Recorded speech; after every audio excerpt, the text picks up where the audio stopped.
시청자 여러분 안녕하십니까? 이광재의 끝내주는 경제입니다. 오늘의 주제는 주택 청약 문제입니다.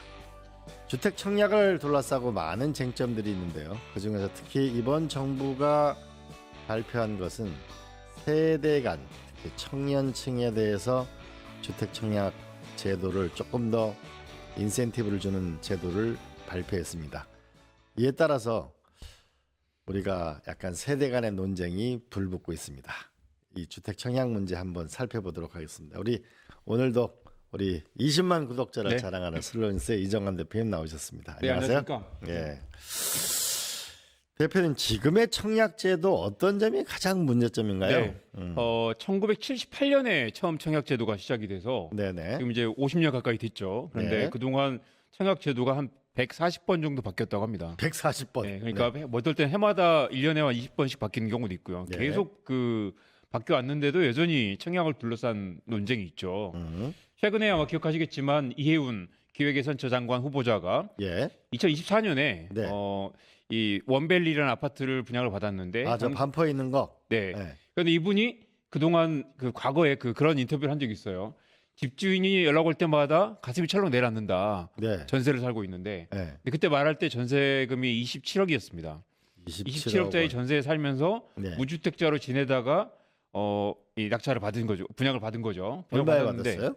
36억에 받아서요. 네, 27억 전세 살다가 36억 청약. 네, 청약을 받았는데 이 아파트가 지금 80억 이상이고요. 90억의 호가가 나온다고 하고 80억 이내면 지금도 당장 팔린다라고 얘기를 합니다. 그러니까 36억에 샀는데 거의 2배 이상 차익을 올리고 있는 상황이죠. 그리고 과연 이분이 무주택자가 맞나? 27억 전세를 사는 사람이 무주택자 맞나? 그리고 청약 제도라는 게 이런 사람들에게 어떤 이렇게 벼락부자의 어떤 그런 기회를 주는 게 과연 옳은가라는 그런 우려가 나옵니다. 그림 한번 보여주십시오. 이게 청약 통장 가입자 수가 줄어들고 있다라는 이야기 들으셨을 텐데요. 2016년에 2,100만 명 정도 했다가 2,800만 명까지 늘었다가 작년 말 기준으로 2,600만 명까지 줄었습니다. 그러니까 사람들이 청약 통장을 지금 해지를 하고 있는 거죠. 이 중에서도 가뜩이나 이제 1순위 가입자들도 급격히 청약 통장을 해지하고 있다. 이 말은 뭐냐면 청약 통장 자체가 이자율이 높지 않는 데다가 아까 보셨다시피 청약 제도가 계속 바뀌는 과정에 누군가는 뭐 굉장히 거기서 돈 빼러 맞지만 상대적 박탈감, 그리고 가지고 있어도 이게 청약이 안 되더라. 그리고 나에게 기회가 오지 않을 것 같다라는 무력감 때문에 네네. 이 청약 통장이 그동안 서민들의 꿈과 희망이었는데 이걸 포기하는 사람들이 늘어나고 있다는 거죠. 그래서 청약 무용론이 나오고 있습니다. 예.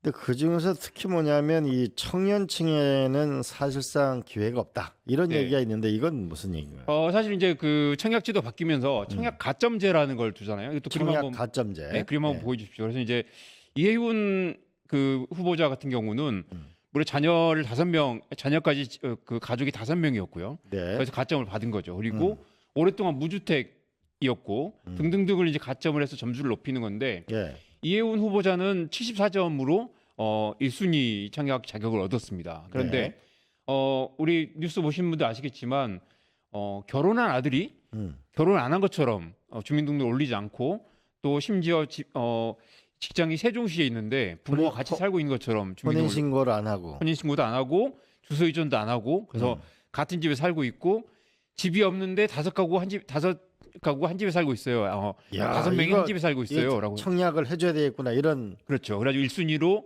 3,600억짜리 아파트를 청약을 받은 거죠. 그런데 이건 정확하게 부정청탁일 가능성이 높고요. 그리고 원밸리 아파트도 당시 처음에 분양을 했을 때 부정청약이라는 의혹이 많아서 몇 사람들은 청약이 취소된 경우도 있었습니다. 그런 경우도 있었어요?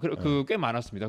한 20가구 정도가 취소됐고 네. 그리고 이 부정청약이 징역 최대 3년 그리고 벌금도 3천만 원까지 나오는데 이해훈 후보자가 만약 이게 지금 나온 의혹이 사실이라면 사실 장관 후보자뿐만 아니라 청약이 취소된 것뿐만 아니라 징역까지도 맞을 수 있다. 그런데 지금까지 부정청약의 사례들이 대부분 다 벌금 2,300만 원 내는데 그쳤습니다. 그렇기 때문에 이런 문제 있더라도 결국 2,300만 원 벌금을 물더라도 수십억 원의 차익이 생기는 그런 기회 때문에 부정청약이 끊이지 않았던 거죠. 이 그림 다시 보시면 아까 말씀드렸던 것처럼 20대, 30대는 가점이 낮아서 이 사람들이 무주택 기간도 짧을 뿐만 아니라 결혼 안 했고 자녀도 없으면 가점을 받을 수가 없는 거죠. 아, 그런데 예. 이혜훈 의원처럼 40대 50대 이상들은 15년 넘게 몇십 년 동안 무주택으로 점수를 쌓고요.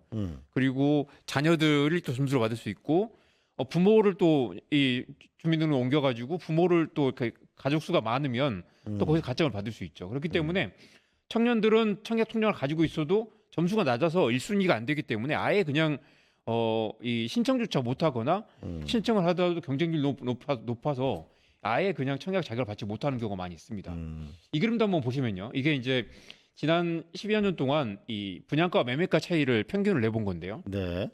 빨간색이 매매가고 녹색이 분양가입니다. 평균이니까 이제 동네마다 차이는 있겠지만 네네. 보시면 격차가 크게 벌어질 때는 거의 1제곱미터당 800만 원까지. 그러니까 평당 한 뭐 2,400만 원까지 벌어지는 거죠. 그러면 이제 이게 몇십 평 아파트가 되면 몇 억 정도 차이가 나는 거, 시세 차이가 올릴 수 있게 되는 겁니다. 그러니까 네.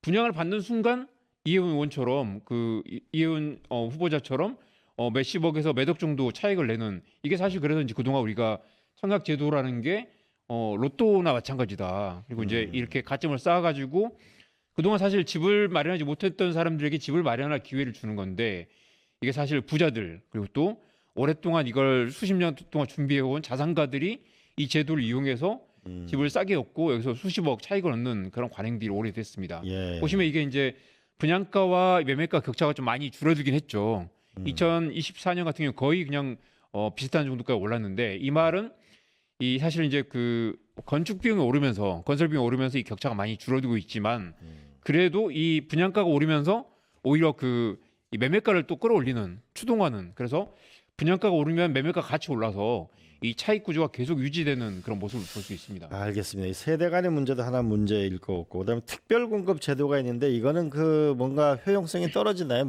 어떤 문제가 있나요? 맞습니다. 특별 뭐 특공이라고 하죠. 예. 신혼부부 특공, 무자녀 특공 뭐 등등 있지만 그것도 사실은 이제 아까 말씀드린 것처럼 계속 바뀌기도 하고요. 그리고 예. 이 단지마다 많이 달라서 사실 그걸 노리고 또 청약 제도를 많이 기대하는 분들도 많은데 이것도 경쟁이 너무 높아서 네. 순서가 오지 않더라라는 얘기를 많이 하고요. 이 그림도 한번 잠깐 보십시오. 이게 이제 아까 그 가점제를 설명한 그림인데요. 30세 청년은 무주택 기간이 있더라도 이게 점수 맨 위에 무주택 기간은 점수를 받을 수 있지만 네. 이 부양가족 수는 부모가 있거나 자녀 수가 많거나 하는 경우 이혜훈 의원은 5명이라고 해서 이제 이 부양가족 수에서 만점을 받았습니다. 통장 가입 기간도 길어야 되는데 청년들은 이게 길 수가 없죠. 네. 이제 이게 뭐 해가지고 직장에서 5년이면 5년밖에 안 되기 때문에 여기 점수가 확 깎이게 됩니다. 그래서 네. 말씀하신 대로 이런 걸 이제 극복하기 위해서 이제 그 특별 공급이라는 게 있긴 하지만 이것도 여전히 경쟁률이 너무 높아서 청년들에게 기회가 오지 않는다라는 그런 비판이 많습니다. 네, 알겠습니다. 그다음에 또 이런 것도 하나는 어떻게 봐야 되나요? 그 우리가 보통 이제 월세 살다가 네. 연립주택 같은 거 하나 사면은 아 그렇습니다. 이게 또 집을 갖고 있기 때문에 청약 대상자가 안 되잖아요. 그래서 이제 오래된 그 논쟁인데 예. 청약에 당첨되려고 27억 전세에 살면서 버티는 사람이 있고 예. 또 연립주택을 뭐 예를 들면 몇 억짜리 아주 낮은 가격의 연립주택 아파트보다 훨씬 싸죠. 그런 연립주택을 이미 구입한 사람은 아예 청약 자격이 안 되는 그런 네. 딜레마도 생깁니다. 그래서 네.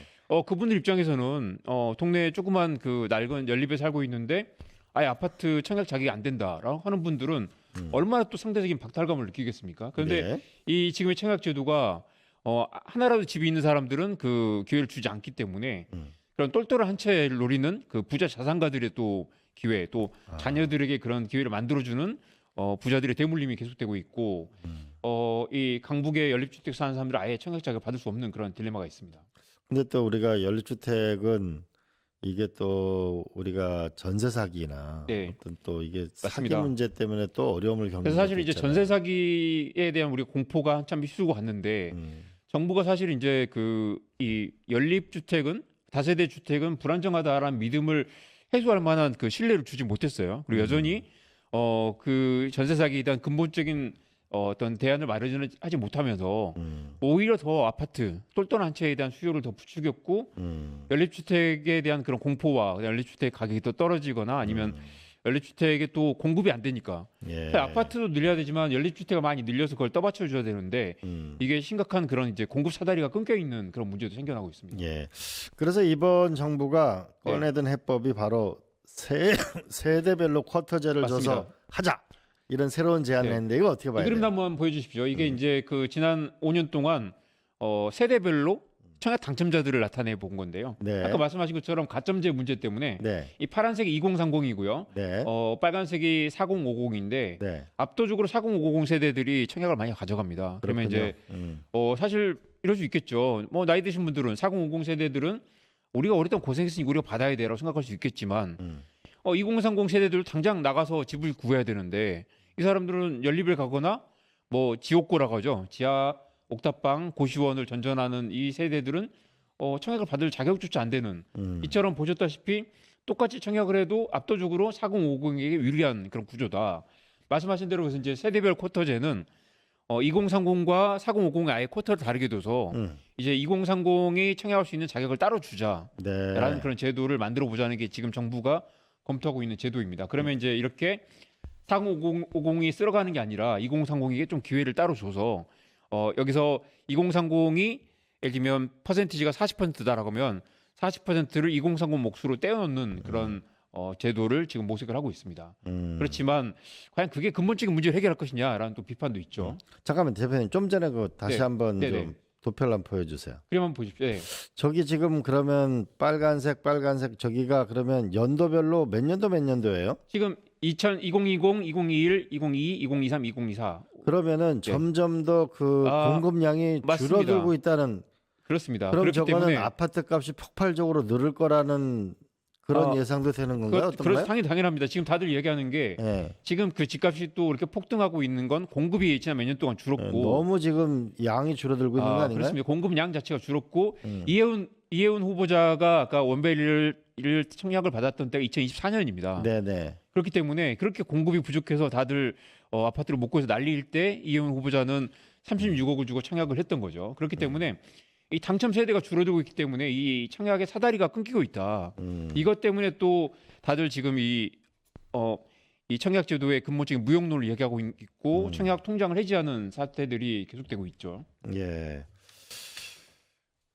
그다음에 그럼 이런 로또 분양을 줄일 수 있는 현실적인 해법이 있나요? 이 로또 분양을 줄일 수 있는 현실적인 사실 해법. 이제 그 오래된 문제지만 누군가는 청약을 받고 예. 청약에 당첨된 사람은 정말 로또 당첨된 것처럼 몇 억의 시세 차익을 얻을 수 있는 그걸 이제 해소하려고 몇 년 동안 또 거주를 해야 된다는 조건도 있고 여러 차례 보완 그리고 청약 제도가 지금까지 150차례 바뀌었을 정도로 계속 예. 보완하고 있지만 여전히 이 문제는 계속되고 있죠. 그래서 그림 한번 보여주시죠. 네 가지를 정리를 해봤는데요. 예. 일단 아까처럼 지금 이제 청약만 당첨만 되면 한 몇 억 그리고 뭐 몇십억 정도의 차익을 얻는 구조를 바꿔야 된다. 첫째는 분양가를 시세에 맞게 올려야 된다. 그래서 네. 이 차익의 기회를 좀 줄이는 방안이 하나 있을 텐데 그러면 분양가 올리자고 하면 건설사들이 또 이익을 챙겨가는 문제가 생기는 거죠. 그렇죠. 당연히 분양가가 낮아야지 사람들이 빚을 내서 청약을 하게 될 텐데 네. 그래서 그래서 이제 그 세 번째로 보면 이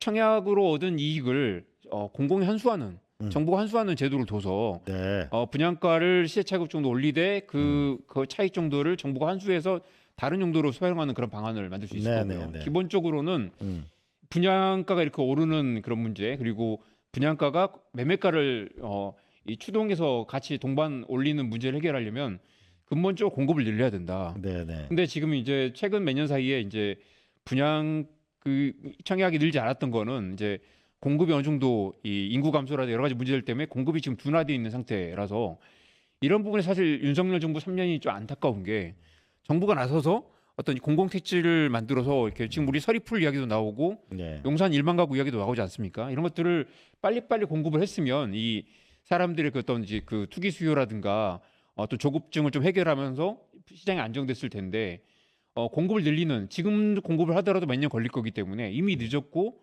정부가 하루라도 빨리 공급에 대한 대책을 내놔야 됩니다. 마지막 네 번째는 올해 계속 나왔던 이야기고 노무현 정부 때부터요. 문재인 정부 때 계속 이야기했던 거지만 건물과 토지를 따로 분양을 한다. 그래서 그렇죠. 이제 토지는 정부가 공공이 소유를 하고 건물만 분양해서 차익의 기회를 좀 줄이는 그런 방안. 그래서 누구나 집을 살 수 있게 만들되 집이 투기 수용이 되지 않도록 만드는 정부가 확실한 시그널을 줘야 된다라는 얘기 많이 하죠. 저기 이제 경기도에서 하는데 상당히 호응이 좋은 것 같더라고요. 토지 네. 임대부 주택이. 네. 자, 마지막으로 그 한번 정리를 해보겠습니다. 이 앞으로 분양 제도가 전반적인 변화를 꾀해야 될 것 같은데 핵심적으로 이거는 고쳐야 된다라고 하는 게 어떤 게 있나요? 그래서 이제 그 분양 청약 당첨이 곧 로또가 되는 그 구조를 바꾸려면 아까 말씀드린 것처럼 정부가 그 차익을 어느 정도 환수한 장치, 그러면 민간 분양을 하지만 정부가 어느 정도 개입을 해서 이 네. 부분을 좀 해소하는 방안이 필요할 거고요. 그리고 네. 집이 필요한 사람이 집을 살 수 있게 만드는 제도를 만들어야 되겠죠. 그림 마지막으로 한번 보여주시면요. 해외 사례들을 보면 네. 우리는 지금 뭐 가점제라는 게 나이와 무주택 기간, 부양 가족 수를 가지고 획일적으로 기계적으로 만드는데 네. 해외에서도 이제 공공주택을 분양하는 과정을 보면 음. 결국 집이 실질적으로 필요한 사람들에게 그리고 좀 급한 사정이 있는 분들에게 먼저 이렇게 우선적으로 배려하는 그런 것들이 있고요. 예. 기본적으로 공공 분양이 많기 때문에 이 부분의 상당 부분 이제 누구나 집이 필요한 사람들, 사회 초년생들이 약간의 비용만 마련하면 자력으로 집을 살 수 있는 그런 것들 만들죠. 그리고 공공 분양이라고 하는 부분이 실제로 많이 늘어나야 될 겁니다. 네, 그죠? 한국은 네. 이게 사유재산이고 로또와 시세 차익이 되는 그런 구조들, 그리고 기본적으로 4050이나 자산가들의 유리한 구조라면 이 공공이 공급을 하고 이익을 환수하는 장치, 그리고 청년과 좀 사회적 약자들에게 좀 공급하는 그런 제도적 보완이 필요할 것 같습니다. 예. 이거 제가 어디 현장에 가보니까 이런 얘기 하더라고요. 이 공장에서 열심히 일한 사람들. 네. 그들에게 청년들에게 혜택을 줬으면 좋겠다. 그렇습니다. 오히려 비정규직 아니면 또 정말 소득이 어렵거나 아니면 그 주거비가 많이 드는 분들에게 어떤 집을 공급해서 이걸 좀 선순환을 만드는 그런 제도를 만들어야 될 텐데요. 그리고 또 이런 분도 있더라고요. 낮에도 열심히 일하고 네. 밤에는 대리운전까지 열심히 내가 땀 흘려 일하는 사람들. 부모로부터 소득을 받아서 집을 사는 것도 피할 수 없는 측면이 네. 있겠지만 열심히 땀 흘려 일하는 사람들에게 혜택을 주는.